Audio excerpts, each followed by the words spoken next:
Michele Thompson is with us, the program lead of the American Women Quarters program and the chief of the program management office at the U.S. Mint. She joined the Mint in 2015, leading numerous strategic marketing initiatives, including the annual holiday and military campaigns, and was instrumental in implementing the new program management office, where she's the chief. As I said, she's the program lead for the American Women Quarters program, which she'll be describing today with her colleague, Tracy Scelzo-Chavez.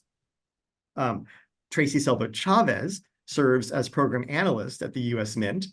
Since joining the Mint in 2010, she's led marketing communication, strategic and event planning efforts for the organization, and also serves as program lead for the American Women Quarters program. We are thrilled to also be joined by Gwendolyn Wendy Mink, the daughter of Patsy Takemoto Mink, an historical political scientist who has written about racism and nativism in U.S. labor's political formations at the turn of the 20th century, women and gender in 20th century U.S. social policy, history, gender, race, and low-income motherhood in the contemporary politics of poverty policy. And she's joined by our very own faculty member, Judy Tzu-Chun Wu, Associate Dean from the School of Humanities at UC Irvine, where she's Professor of History and Asian American Studies and Director of the Humanities Center and the Center for Liberation, Anti-Racism, and Belonging. Judy is the co-author with Wendy Mink of the book Fierce and Fearless, Patsy Takemoto Mink, First Woman of Color in Congress, published by NYU Press in 2022, which received the 2023 Mary Nicholas Prize from the Organization of American Historians for the most original book in U.S. women's and/or gender history. And I think that Judy will also be announcing another collaborative project with Wendy that is slated to be released like any day now. But I'll hold my fire. I'll let you talk about that. And with that, let me turn it over in a second to Michele. If people have questions, please post them in the Q&A field, and we'll get to those at the end. So Michele, the floor is yours. Thank you so much, Bill. We'll just wait a minute. I know we have our presentation coming up. So thank you very much for inviting us to speak about the American Women Quarters program and the Honorable Patsy Takemoto Mink Quarter. As Bill said, I'm Michele Thompson, and I have the honor and privilege of being the program lead for this historical coin program. I'm here with my colleague and co-lead of the program, Tracy Scelzo-Chavez. Next slide, please. So I'd like to start quickly with an overview of the United States Mint and what we do. The mission of the U.S. Mint is to serve the American people by manufacturing and distributing circulating coins, precious metal and collectible coins, and national metals, and providing security over assets entrusted to us. The United States Mint is the largest mint in the world. The numbers are actually quite staggering. Last year, we produced 13.2 billion with a B circulating coins. The Mint is the nation's sole manufacturer of legal tender coinage and is responsible for producing circulating coins for the nation to conduct its trade and commerce. Now, when I say circulating coins, think quarters, nickels, pennies, dimes, half dollars. These are the coins that you receive in change when you make purchases. In addition to these, the Mint also produces precious metal and numismatic or collectible coins. These coins sell for greater than their face value, and they may be made of precious metals or have unique finishes. The United States Mint also designs and mints congressional gold medals, as well as investment-grade silver and gold bullion coins. All of our programs are self-sustaining and operate at no cost to the taxpayer. Next slide, please. So women have been historically extremely underrepresented on U.S. circulating coins. Although our nation's coins have featured mythical representations of Lady Liberty since the 1790s, there have been very few circulating coins with named women on them. Now, there has been the Susan B. Anthony dollar in 1979 and the Sacagawea golden dollar in 2020. These are the only two circulating coins with women on the obverse, or the head side of the coin. Helen Keller was on the reverse, or the tail side, of the 2003 Alabama State Quarter, And there have been numismatic coins featuring women, like the two Native American $1 coins and the American Innovation dollar coin you see here. So why does this matter? Well, it matters quite simply because women matter. Coins should reflect the shared heritage and values of our nation, and coins should tell the stories of our American people. Women have made fantastic contributions to our country, and it is vital that we recognize those contributions on coins. Next slide. So up until 2022, the US never had a circulating coin program solely dedicated to celebrating American women, celebrating their achievements, their journeys, their tenacity, and the spirit.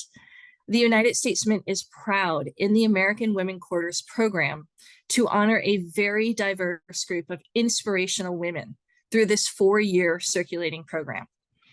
The honorees' achievements, their triumphs, and legacies truly reflect the strength and resilience of our nation, and they show what's important and what we value. So very quickly, a little background on how this program came about. In 2019, the US Mint began brainstorming potential themes for a new quarters program. We needed to do this because the America the Beautiful Quarters program would be ending its 12-year run in 2021. We did a lot of research. We spoke with a lot of people. And one of the key learnings that we kept hearing was that Americans wanted shorter programs. We just had two back-to-back 12-year quarter programs. That's 24 years of collecting for some people. So knowing this, we began drafting legislation. A lot of people don't realize this, but the Mint needs legislation to be passed into law before we can change any circulating coins. The end result was the Circulating Collectible Coin Redesign Act of 2020, which became law in January of 2021. For those interested, it's Public Law 116-330. And what the Circulating Collectible Coin Redesign Act does is lay out 9 years of circulating coins, starting with American Women Quarters. Next slide, please. Over the course of 4 years, starting in 2022 and running through 2025, the AWQ program will honor a total of 20 women. So as you can imagine, determining who to honor in this program is a daunting task. I'm sure that if each of us were to create a list of our own 20 women who we would like to honor, we may have some overlap in these lists, but no two lists would be identical. And quite honestly, the US Mint we make coins. We're not an expert in women's history. So we worked with people who are. The public law authorizes us to consult with 3 different groups: the Smithsonian American Women's History Museum, the National Women's History Museum, and the Congressional Bipartisan Women's Caucus. Now, by law, the designs may not feature any living person, and thus all of the women honored are deceased. In addition to those 3 groups I mentioned, we also solicited recommendations from the public through a web portal that was hosted by the National Women's History Museum. We received over 11,000 submissions in just 6 weeks. People were excited about this program, excited to state who they would like to see on currency. We took this consolidated recommendation and the list for the first 5 women to the secretary, and ultimately it is Secretary Yellen who determines the final selection of women to honor each year. Next slide. So I talked a little bit about how this program is honoring 5 women annually on the reverses, but we're actually honoring another woman in the choice of the obverse design. So this design of George Washington was created by the renowned sculptor Laura Garden Frazier and will be featured on all 20 American Women Quarters. Now, if you're in the coin collecting community, you might know her name, you'll probably recognize it, but for people who aren't aware, the story behind the obverse is significant, and I'd like to take a minute and share it. So Laura Garden Frazier was a very accomplished sculptor in the early to mid 1900s. She was actually the first woman to design a US coin. This was the Alabama Centennial half dollar in 1921. And she also designed numerous congressional gold medals for us. Next slide. This is the Frazier sculpt of Washington. And as I said, it has a really unique history. So in 1931, there was a competition to decide the design of the $quarter obverse, the head side, which was made in celebration of the bicentennial of George Washington's birth. Fraser created this stunning design, and it was recommended by both the Commission of Fine Arts as well as the Washington Bicentennial Commission. However, the Treasury Secretary at the time, Secretary Mellon, selected the John Flanagan design. That's the design we are all very accustomed to seeing. It's been on the quarter since 1932, with a modified version of it still being used up until and throughout 2021. Laura Garden Fraser's design was eventually featured on a gold coin in 1999. This was a commemorative gold coin, and it was created to mark the bicentennial of Washington's death. Now, a gold coin is beautiful, absolutely stunning. It's collected by numismatists, but to be frank, not all of us have gold coins. So in honoring her by having her design as the obverse on this historic quarter program is fitting. It's almost like ensuring that the Fraser design is where it was originally supposed to be, into the homes and hands of Americans. Next slide, please. We often look at the artistic development of a coin as having two phases. Now, once legislation is passed and becomes law, the mint begins the design process. The mint produces a very detailed design brief that will help guide the artist who will be creating the coin designs, and this is created through line art. Mint artistic infusion program artist or mint medallic artist will then go ahead and research the subject and submit design drawings. This becomes a portfolio of drawings, and this portfolio goes through extensive reviews, not only at the mint and with stakeholders, but then it's presented to two federal advisory committees for their input. Once all of this input is gathered, the Secretary of the Treasury will select the final design. After that final design is selected, the Mint's chief engraver assigns the sculpting of the piece to one of the medallic artists on staff. Now, sculpting is the process of transforming the flat design into a three-dimensional one that could be coined.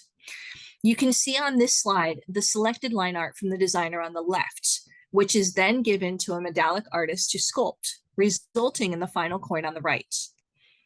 So now that we've talked a little bit about the AWQ program and coin design and sculpting process, I'd like to welcome Tracy Scelzo-Chavez to share insight into the artistry of this quarter, honoring the remarkable Patsy Takemoto Mink. Tracy? Thank you so much, Michelle. And as we go to the next slide, we'll see that through their extraordinary specialized artistry, U.S. Mint artists face the challenge of expressing the values, the aspirations, and the shared heritage of our nation, communicating the essence and the story of America to the world, all on the canvas the size of a quarter. I'd like to take the time to share a little bit about the artists who lent their talents to creating and sculpting the Patsy Takemoto Mink Quarter. First, I'd like to share some background on the coin's designer, Beth Zakin, and then I'd like to dive into the experience of the artist, John McGraw, who sculpted the design. So Artistic Infusion Program artist Beth Zakin is based in Minnesota. She's a professional artist and illustrator, and she specializes in national science communication. She's a graduate of the Rhode Island School of Design and holds an MFA in illustration. She has over a decade of experience creating large-scale murals, dioramas, and digital media. She is the principal artist of a prominent museum fabrication company called Blue Rhino Studio. And here she creates a broad range of custom art for museums, schools, zoos, and cultural centers around the world.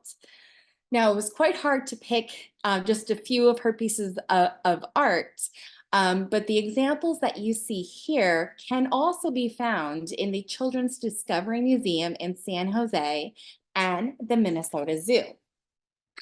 As we go to the next slide, we wanted to share a few of the designs that Beth has created for our nation's coins and medals. I think together with the examples we saw on the previous slide, it really shows what a range of work Beth has and just really how broad her talent is. The first example we'd like to share is the example on the left. It's the 2024 Harriet Tubman Bicentennial Commemorative Silver Coin. And this design depicts Harriet Tubman. She's offering her hand to the viewer as if she's challenging the viewer to seize the opportunity for freedom. The example in the middle is a design Beth created for the American Liberty Silver Medal. And it's a very modern interpretation of liberty, very different from some of the more classical or traditional portraits of liberty we see on coins and medals. And the third example is the 2020 Women's Suffrage Silver Medal, and that celebrates the 100th anniversary of the 19th Amendment's ratification. And as we go to the next slide, we see a full list of the coins and medals that Beth has designed. And I do want to focus in on her experience creating the Patsy Takemoto Mink Quarter design. And I'd like to share a quote from Beth. She said that Patsy Takemoto Mink was a remarkable and fascinating woman, an indispensable champion of her time. It was an honor to help the U.S. Mint immortalize her towering contributions to gender and racial equality. It is no easy task to convey the whole story of someone so charismatic and so accomplished on such a tiny canvas. And as we go to the next slide, this has a quote of the inspiration behind her design. And Beth said that my final design presents an actively working Patsy, holding a sheet of paper symbolic of her great legislative victory. She's wearing a lei of flowers around her neck to honor her Hawaiian home, and an indomitable bright smile on her face, lively and joyous. I wanted to point out a few elements of the design. You'll see that Patsy is holding the landmark Title IX legislation. And then in the background, you'll see the US Capitol, predominantly featuring the South Wing, home to the US House of Representatives, where Mink served in Congress. As we go to the next slide, I wanted to transition from the coin design and the coin designer to taking a look at the sculpting process and the medallic artist, John McGraw, who sculpted and transformed Beth's two-dimensional design into a three-dimensional sculpt. So I'd like to share a little bit about John's background. He received a Bachelor of Arts in Sculpture and Graphic Design from Rutgers University in Camden. He started as a sculptor for dinnerware and collectible company Lenox China, and he mastered traditional pottery skills and low relief sculpting techniques in clay and plaster. But he had this thirst for knowledge, and so he really pursued 3D digital artistry, and he soon became an instrumental and influential figure in the 3D design culture at Lenox China. He was able to really leverage his traditional sculpting skills with his knowledge and his experience with 3D digital artistry. He was able to create design concepts, dinnerware services, and sculptures for many designers, brands, and companies, including Disney, Donna Karan, Kate Spade, and Warner Brothers. He also helped develop traditional and digital dinnerware services, shapes for US presidential and vice presidential dinnerware services, including President Clinton, President George W. Bush, and Vice President Cheney services. And as we go to the next slide, we'll see a list of all of the coins and medals that John has designed and or sculpted.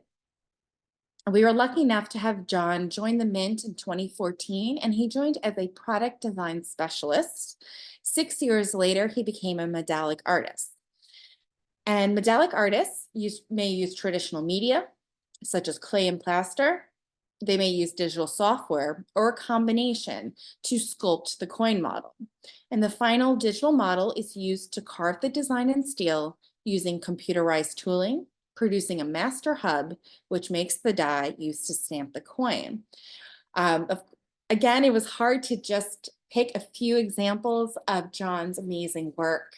The examples we wanted to share on this slide are the United States Capitol Police and those who served the U.S. Capitol on January 6, 2021, Congressional Gold Medal. That is the obverse and reverse of that medal. And John both created and sculpted those designs. And we also have the Jovita Ador Quarter from the 2023 American Women Quarters program here on the slide. And as we go to the next slide, we have a picture of the coin, and I was lucky enough to sit down with John and talk to him about his experience creating the sculpt. And, you know, as we saw, he has so many design credits to his name. He actually said that this was the most technically difficult sculpt that he completed.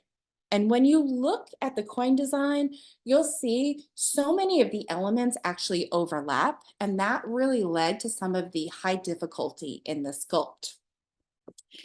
So we talked a little bit about how medallic artists could work, if it's clay and plaster, or if it's digital, and John did all of his work digitally.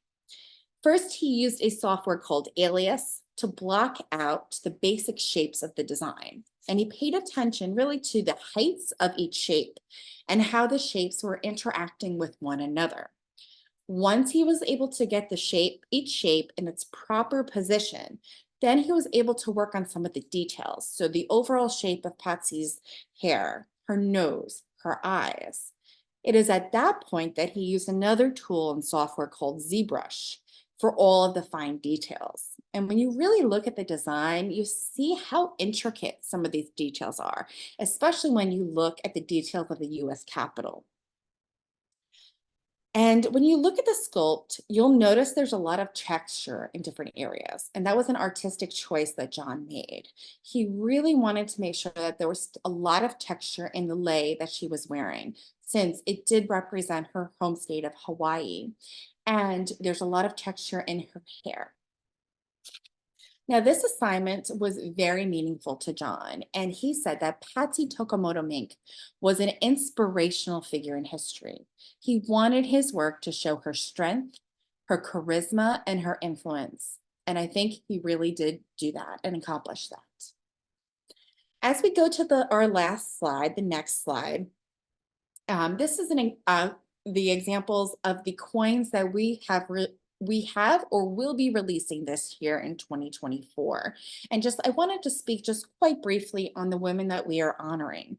The first quarter we released this year honored Dr. Reverend Pauli Murray, one of the most important social justice advocates. She was a poet, a writer, a lawyer, an Episcopal priest, and a staunch advocate for civil rights. In June, we will release the coin honoring Dr. Mary Edwards Walker. She is the first woman U.S. Army surgeon and the only woman to ever be awarded the Medal of Honor. In August, we will honor the Queen of Salsa, Celia Cruz, and what an incredible entertainer and influence she was. And the last coin of the year will honor Zakala Shah, activist, writer, and composer. She collaborated on what is considered the first American Indian opera, the Sun Opera. Now, these women represent quite different fields of endeavor, and they have quite different life stories, but they share some very significant commonalities. Their contributions were groundbreaking or pioneering. They had a lasting impact on society, and they never settled for the status quo. All of the 2024 AWQ honorees and all of the honorees of this American Women Quarters program inspired and paved the way for each new generation of Americans. The Mint is proud to honor the legacies of these women through the American Women Quarters program. We thank you so much for having us here today. It is my honor to introduce Dr. Mink and Professor Wu.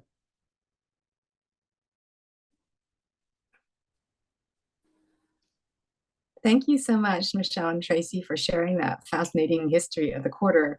I've seen the quarter, but I had not known about the process that went into designing that. Uh, would it be possible to take down the PowerPoint just so that I can see my my conversation partner? Thank you so much.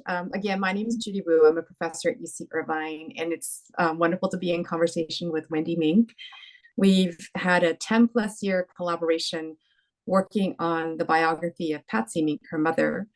And I remember when I first started in 2012, and I told her that all my books take 10 years. Wendy asked and hoped that she would still be alive when we finished. So here we are, more than 10 years later. We wanted to begin by just sharing a little bit about Patsy Mink's life and why we think she is so deserving of historical attention. Wendy, do you want to begin? Do you want me to begin? Either way. I mean, the bare bones biography, I suppose I can start with.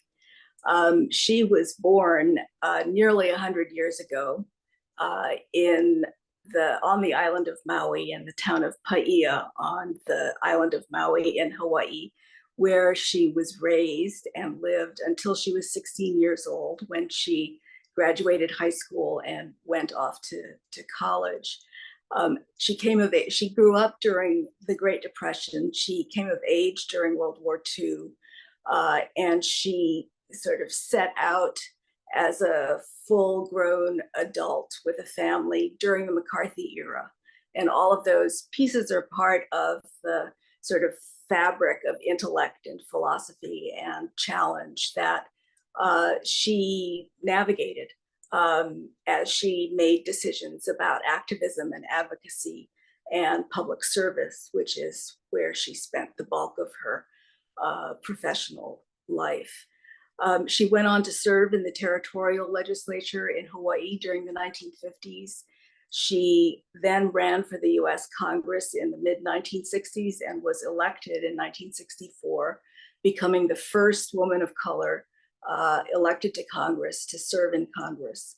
At the time, there were only 10 other women in the US House of Representatives. So in addition to being the only woman of color, she was one of a very small cadre of women encountering the legislative process and the 424 men who controlled most of how things transpired.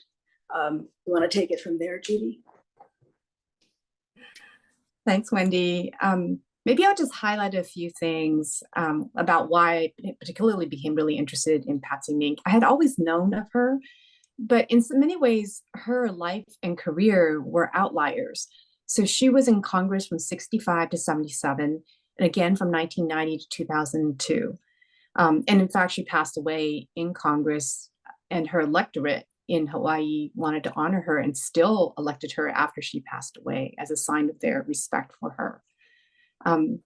The fact that she was in Congress was what was anomalous. A lot of the studies of the 60s and 70s, especially in Asian American history, but also in women's history, tends to focus on grassroots activism, people who are on the outside, who are advocating for change, really thinking about how do you create an alternative society, how do you create an alternative system. But she was working within the halls of Congress, designing legislation, trying to think about how to use the government, how do you design policies. And so in many ways, she was an outlier to these communities, but in other ways, she was advocating, representing their interests. So she was trying to think about those who were most excluded. She was trying to think about those who were left out, and how do you use the mechanisms of the US government to ensure opportunity and equality. I just wanted to share a quote from her that I think is so inspirational, and this was actually on her first political campaign brochure. "I believe that the rights of the individual are the highest trust and responsibility of government, and that government exists for the people, to provide for the well-being of all, to raise a level of life above that of mere existence, to assure and achieve the fullest possible employment, and to increase the opportunities for a better life for ourselves and our children." Again, such a positive vision of what political leadership should be and how our government should be in service of all the people who live in our society. I was also really struck by the fact that she was the first woman of color, and I just want to emphasize each of those elements a little bit more. The popular representation of Asian Americans in particular, especially from the mid-60s onward, is that they represent this model minority, that they don't advocate, they don't agitate, they kind of keep their head down, work hard, study hard, and that's how they're able to succeed in American society. And that representation was very purposely constructed in response to the civil rights movement and to other racial liberation movements to offer a wedge, a contrasting message to say it can be done if you can just, kind of be quiet, basically, and pull yourself up by your bootstraps. So for Patsy Mink to be a political advocate and political leader is directly challenging that representation of Asian Americans. And as an Asian American woman, that's even a more powerful message, because especially in the Cold War era, where the United States is expanding its military presence and political presence globally, there's more and more contact between American men and Asian women. And as a result, there's a highly sexualized representation of Asian American women, which had existed previously in our society, but that becomes really amplified and exaggerated in terms of popular representation. And Patsy Mink was not immune to those types of representations. She was described as a hostess. She was asked to perform hula on national television after she won national office. So all these really demeaning representations of Asian American women as being exotic, as being highly feminine, were projected onto her. And she had to reconcile and navigate those representations to be taken seriously politically. And then finally, I just want to emphasize the origins of Patsy Mink, not just as an Asian American or as a woman, but as someone coming from Hawaii. And I think there's a tendency to think about Hawaii as being far away from the continent, being far away from Washington, D.C., and it was really vast distances. I was really struck by the fact that for people who are in the House of Congress, House of Representatives, many of them travel back and forth in order to connect with their constituency.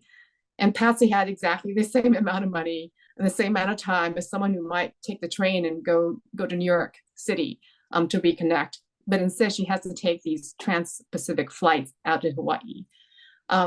And I want to emphasize that because she's from Hawaii, because she's from these islands in the Pacific, that really deeply shaped her sense of justice, of social equality. So you think about Hawaii as a Native Hawaiian nation that had been toppled by the US government, that had been a territory / colony for so long, and many people continue to see it as being a colonized site. Hawaii as an island, a location that really emphasizes the ways in which the environment shapes people's sensibility, their ways of life, the ways in which the Pacific, and not just the Hawaiian Islands, but the islands in the Pacific are subjected to particular US policies about militarism, about nuclear testing, that all these different experiences really shaped the type of vision that Patsy Mink brought to Washington, D.C. And I'll just share a quote, especially to highlight her environmental politics. Those who have lived in an island environment where the interaction of elements is perhaps more readily apparent than elsewhere have a greater awareness of interdependence. So I think that's such a beautiful statement in thinking about where she grew up, where she lived, and how that shaped her political vision. I'll just say some other things about what her political legacies are. In addition to Title IX, which has drastically transformed education and the ways in which boys and girls and women and men experience educational settings. She was an advocate for peace. When she first went into Congress, even though her party's president was leading the effort of military escalation in Vietnam, she had the courage to really challenge him and to advocate and ask questions. Is the United States truly promoting democracy? Is the United States really trying its best to think about peaceful outcomes of military conflict? So there's just so many different aspects about Patsy Mink's political career that I find so admirable And maybe the last thing I'll just say about her is that there's a wonderful quote that has become the title of a documentary film about her called Ahead of the Majority. And that comes from a speech that she gave as she was running for the Senate, an unsuccessful run for the Senate in 1975, 1976. But I just love that phrase, ahead of the majority, because she's not waiting for an issue to become popular or safe for her to support it. Instead, she is going out and saying, these are issues that we need to be concerned about collectively as a society, and that she's going to persuade people that these are the issues that we should all advocate and support. I know I went on for a while, Wendy, but is there anything else that you would like to add? Well, gee, that was so comprehensive. I don't know, you touched on or foregrounded a lot of the substantive themes and personal characteristics that she brought to bear on her politics. I think that, you know, as the coin commemorates, Title IX is really sort of the thing that she's known for. But I do think I agree with you, it's important for people to also be able to find out about her approach to the environment, her belief in culturally sensitive environmental responses, her belief that women will never be equal as long as the most discriminated against and economically oppressed women are held at the margins of society. Her belief in supporting women because of their gender, not in spite of their gender, not opening doors simply to enter man's world and become like men, but to open doors to change the world, to make it a better place because it is now receiving the wisdom and the ideas and the energy that half the population previously excluded can contribute. So, you know, all of those things are certainly important parts of her legacy, as was her personality, which I guess drives the title of our book, Fierce and Fearless.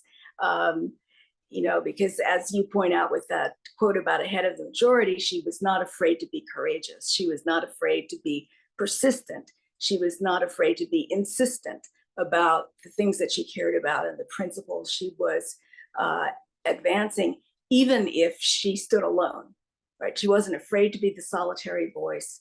She wasn't afraid to lose on an issue. You know, she didn't calculate her position on issues based on whether or not the position would be popular or would be the winning position. She thought it was important enough in many cases to introduce ideas and arguments into public discourse. You know, if you can't get 218 votes in Congress on your side, at least you will have stretched the dialogue so that the next time the issue can be raised, we can do a little bit better in pushing things forward. So, you know, she was sort of subversively activist in her legislative habits, and that entailed, you know, both a willingness to stand up for things, but also a willingness to have to recalibrate after facing resistance from the powers that be. That's what speaking truth to power is all about, right? It's not about grabbing the power. It's about exposing the limits of the imagination of the people who wield power over us. So, yeah. I really love what you said, because I study and teach history, and oftentimes we talk about history being told from the side of the victors, but that's not the history that I'm most interested in. I'm really interested in the history of the people who have been marginalized, who have been excluded, who maybe have not been the ones who've been preserved in historical archives. And the work that your mother did, and also you did, is to really amplify the people who may not have won, but who articulated a different vision of what the society could be. I'm going to transition a little bit. We do want to have a Q&A with the audience. So if you have questions, please feel free to put them in the Q&A section. But I wonder, Wendy, if you could say a little bit more just about what it was like to grow up in a very political family, and then eventually went on to become a political collaborator with your mother, and sometimes maybe even sometimes had political differences with her, but along with political similarities. So if you could just share a little bit more about your own personal relationship with your mother. Well, my relationship with my mother was a close daughterly relationship. Most of the time in my adolescence, I rebelled quite a bit, and there was, a little bit of locking horns on many issues. But the question that you're asking about what it was like to grow up in her house, right, or in her family, is a difficult one for me to answer, because asking the question from the outside presumes a certain kind of normalcy that I obviously did not have. Whereas living in the family, what was normal to me was not normal to the outside. So, that's a kind of confusing response. But I grew up as a very involved child of my parents. I was interested in both their endeavors. They were interested in my endeavors. I was an only child, so it was perhaps more manageable to take me along to the various activities that they were engaged in after school hours and so forth.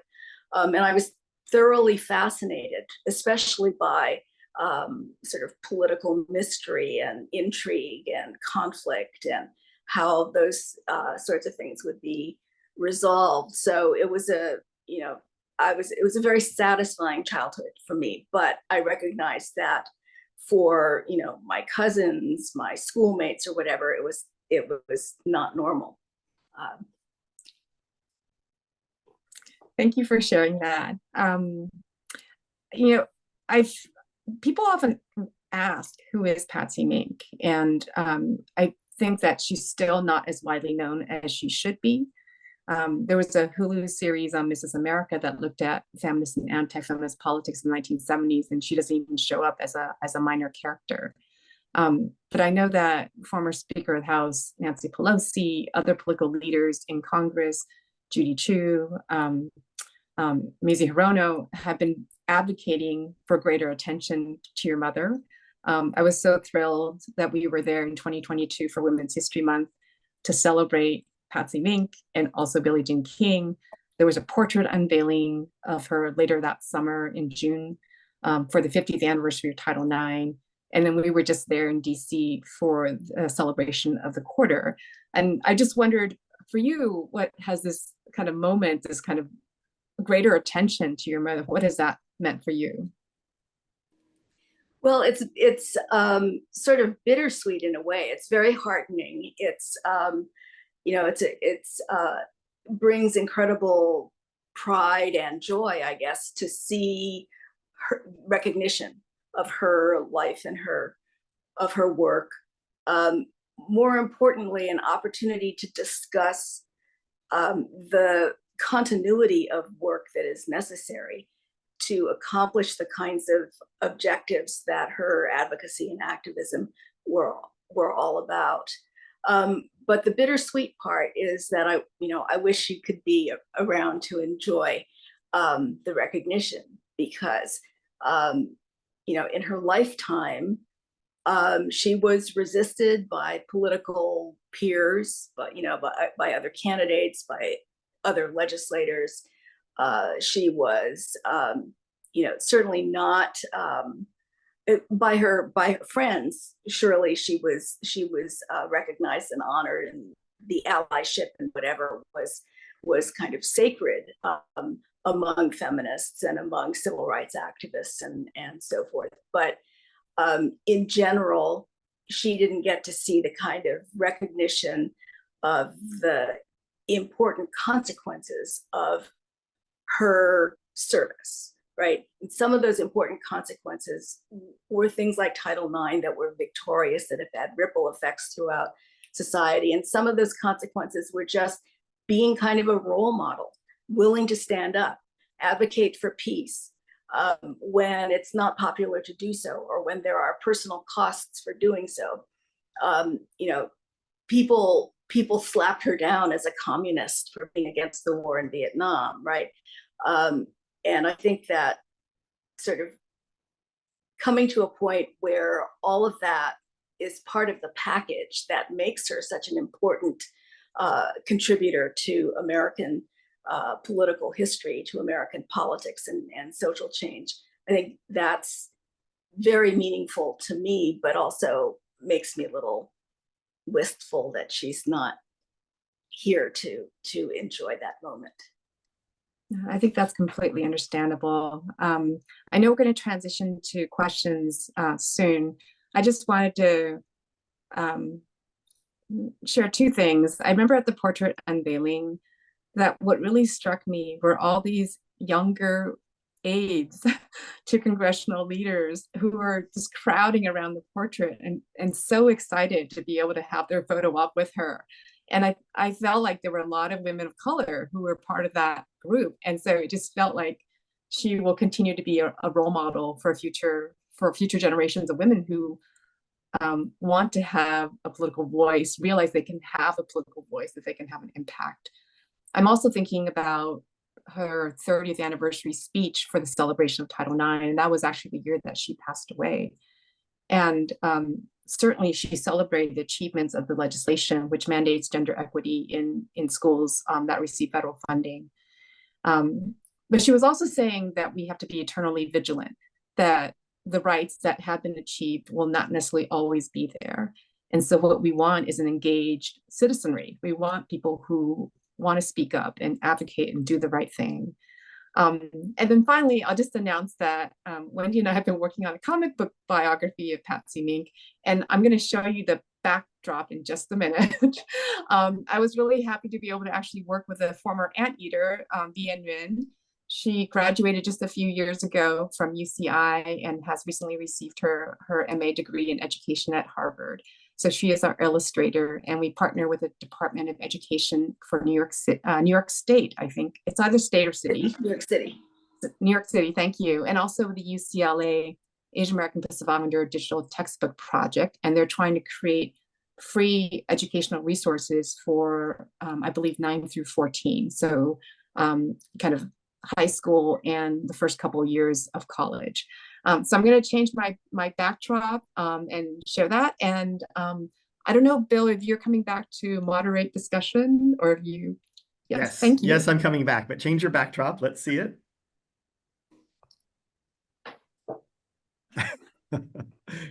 Super.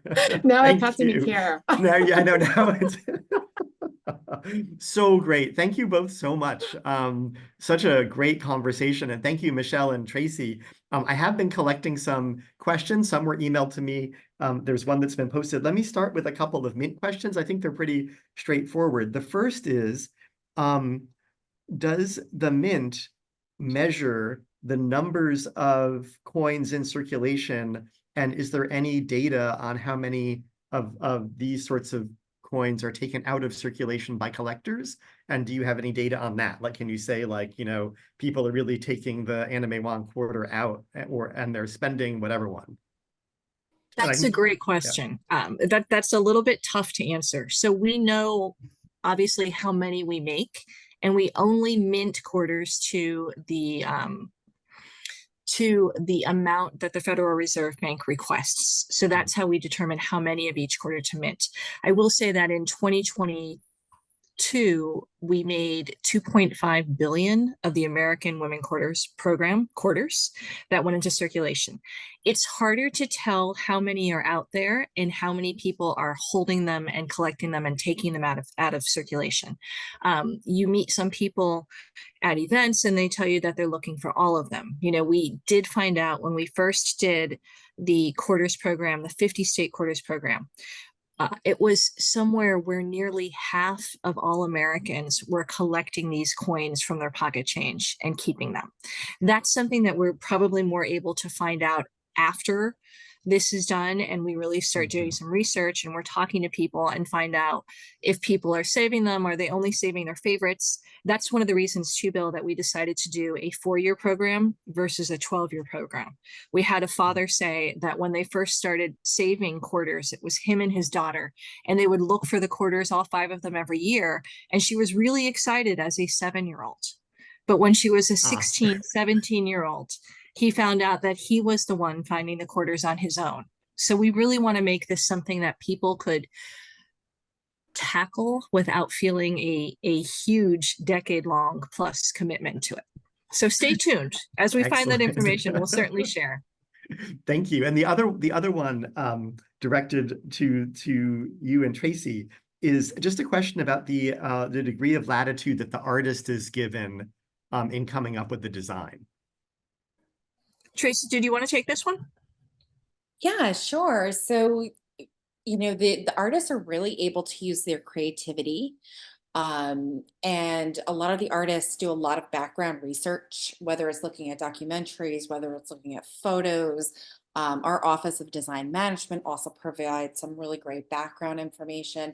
But what we found is the artists really try to find as much as possible about these women and try to understand, you know, what was significant in their life, in their legacies, who they were as a person, and then are able to make very creative designs, and really look at what elements they are putting in the coin. And it's so different than just a, you know, a large portrait. You have such a small canvas. So every element really counts. Every element tells a piece of the story. And a lot of the artists also put elements in creative design to really invoke the viewer and the person who's looking at the coin to learn more. So you learn one aspect of this extraordinary woman and you want to learn more. What else did she do? What did she stand for? What was her legacy? Thank you. I have 2 for Wendy and then 1 for both Wendy and Judy. So Wendy, the first is really about your own work and its connection to your mother's legacy. And the question is that you've advocated forcefully against punitive welfare policies in your career. How does that connect up with your mother's work? And you sort of addressed that a little bit, but I think the real question is, what do you see as, sorry, I'm trying to read it. What do you see as next on the horizon in challenging those sorts of punitive welfare policies? Well, the second part of the question is maybe too huge to get into in this forum, but I'll say, to sort of hold it to my mother, I'll have to say that during the 1990s, she and I sort of converged in terms of our expertise and commitments around the problem of welfare reform that sort of hit the front burner of American politics in the 1992 presidential election. And from that point forward, I was writing about the history of racism and gender ideology and the development of social policy in the US. And she was trying to figure out how to stake out a position on welfare reform that was oppositional and yet pointed a constructive way forward. And we came together along with similarly motivated scholar activists, historians who were specialists in gender and poverty policy, gender and social policy, and so forth. And we all kind of interacted, my mother and her staff, the organization of women scholars, feminist scholars, myself, some of the women's groups and their policy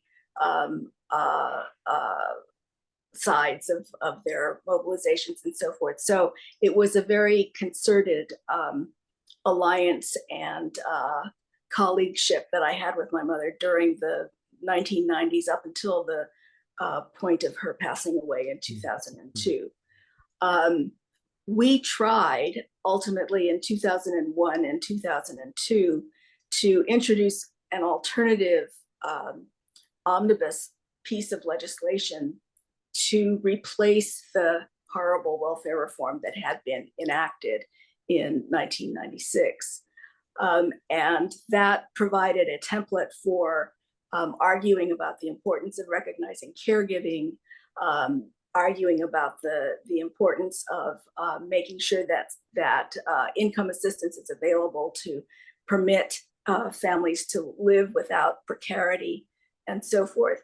And that bill didn't get anywhere, but it did insinuate ideas into the conversation about policy that have not yet left. Now, obviously, we haven't made the necessary systemic changes and overhauls of policy that are really in order, but I do think that a lot of what was accomplished in terms of policy proposals in the early 2000s and late 1990s stands the test of time, and hopefully people continue to mobilize, and we will at some point carry the day. Thank you. I know we're getting close on time. For the other one for Wendy, you don't have to answer it, but someone wants to know, if you get the quarters in change that has your mother on it, would you spend it or keep it? And this person also says that if it was my mother, I would only pay with them. So anyway, you don't have to, that's just a kind of comment. But there is or maybe a project, but there is the last question. I'll let Tanya, who posted it in the chat, have it. I know, Tanya, you also had a question about starting a Mint collector group, but I'll ask our friends from the Mint to provide information on that, which we'll email around to everybody later. And so the final question from Tanya to Judy and Wendy is, what is your next project? What are you doing next? So one of the amazing achievements that Patsy Mink made was to authorize the 1977 National Women's Conference. And that was the first and only time women were given funding and the platform to create a national women's agenda. So my research has shifted to that particular conference. And I'm focusing both on the Asian American belonging to women, but I've also been working with students at UCI and elsewhere in California to document all the delegates who are elected from California to attend the conference in Houston. And that's been really amazing for our students who are in their late teens, early 20s, maybe a little bit older, to be able to connect with women from 50 years ago. And some of them are still living and continue to be political inspirations. That's been such a wonderful project for me. Great, that's so exciting to hear. And I look forward to hearing more. And maybe we can do a next webinar on that, maybe with some other women on quarters. We'll see. I will let those who are assembled here know that we are hoping to do a Celia Cruz one. One of my retired faculty members danced with her. So there's this really interesting kind of connection. He has amazing photographs. But for now, we're at the hour. Michele and Tracy, thank you so much for coming back to UC Irvine virtually to talk about this wonderful program at the US Mint. Judy and Wendy, thank you for sharing that conversation and for sharing your work with us. And Fran and Adam in the background, thank you for running today's webinar. This will be posted in the UCI School of Social Sciences various media channels before too long, and we look forward to seeing you all again. Thank you all so much. Thank you, Bill. It's been wonderful to have this opportunity. Thank you so much. Bye-bye.